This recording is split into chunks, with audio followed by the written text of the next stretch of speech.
With the iPhone 16 Pro, the focus is on cameras and Apple Intelligence. The problem is Apple Intelligence isn't quite here yet. We can test some features in the developer beta that's currently available, but that's not necessarily the same as the experience the public will get when the update rolls out in October. It's not unprecedented for new iPhones to launch without some marquee features, sure, and thankfully there is still plenty that the iPhone 16 Pro brings.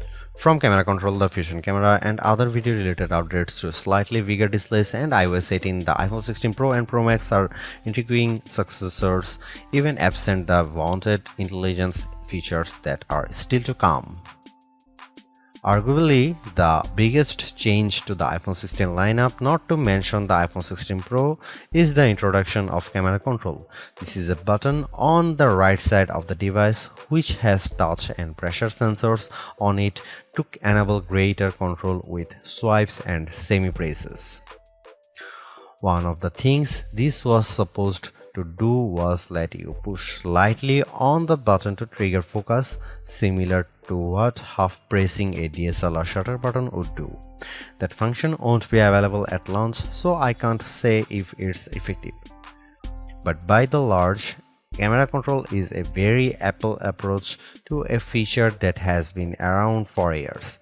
From phones by Sony and Nokia with dedicated shutter buttons to Android handsets with hardware-based double-click shortcut, the notion of quick access to your camera without having to fudge with the screen is a popular one. For good reason too.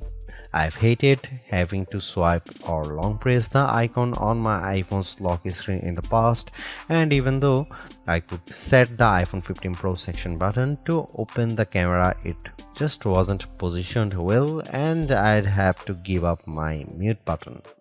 So, Apple isn't breaking new ground with its hardware shortcut for a frequently used app, but it does do a few things differently.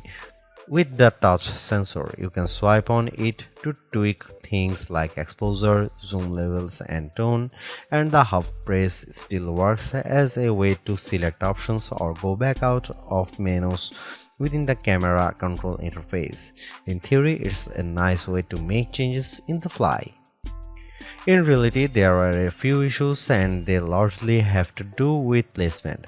The button sits a little further from the base of the phone than I'd like, so my fingers have to reach a bit more to press it, whether I was in landscape or portrait mode.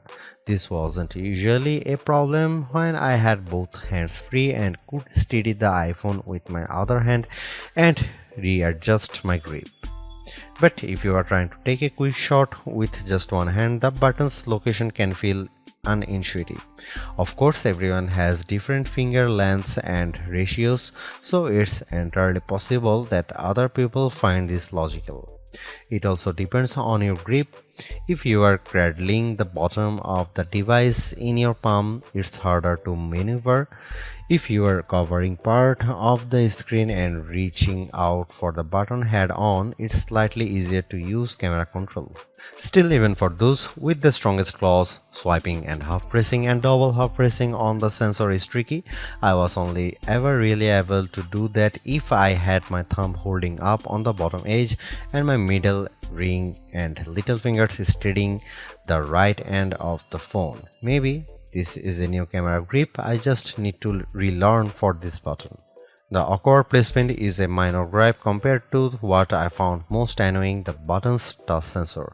Not only was it difficult to swipe through different settings when holding the device with one hand, it also reacts to accidental touches and swipes.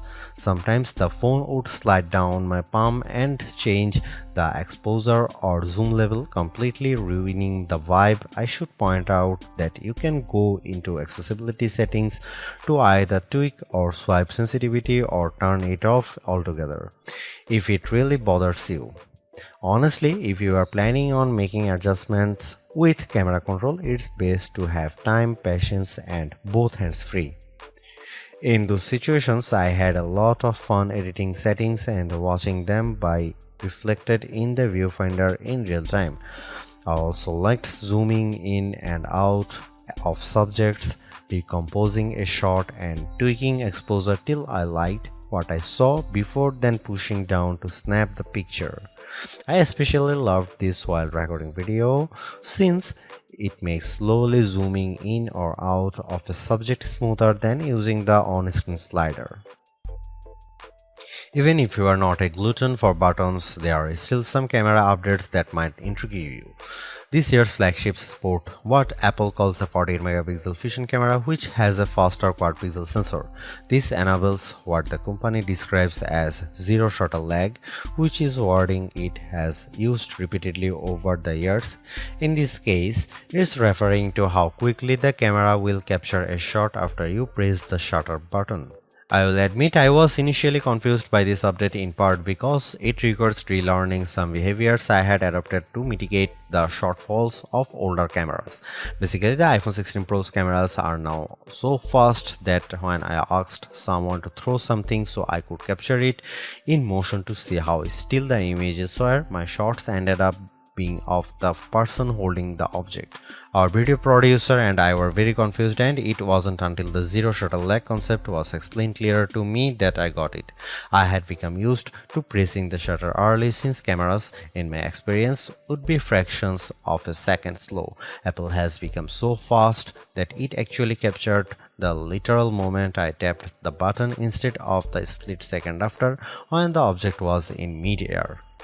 Depending on your mood, the new photographic styles can be fun or serious. Apple's tweaked the built-in camera filters to not only offer more options but give you greater control. Due to how the company has refined its processing each year, there is also an improved depth map captured when it detects a face in the scene. This, combined with a greater focus on color science around skin tone, has led to what might be my favorite new iPhone 16 feature.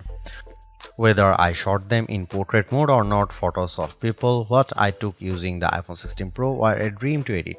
Simply switching between the standard, natural, luminous, quiet or ethereal styles already resulted in improvements to be colors and shadows, but I could also tap on each thumbnail to access the new editing touchpad and drag a dot around. This let me more precisely tweak the hues and contrast levels, and an additional slider will let me adjust how warm the image was.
Apple's caution is sometimes warranted, especially at a time when mistrust of AI-generated content runs rampant.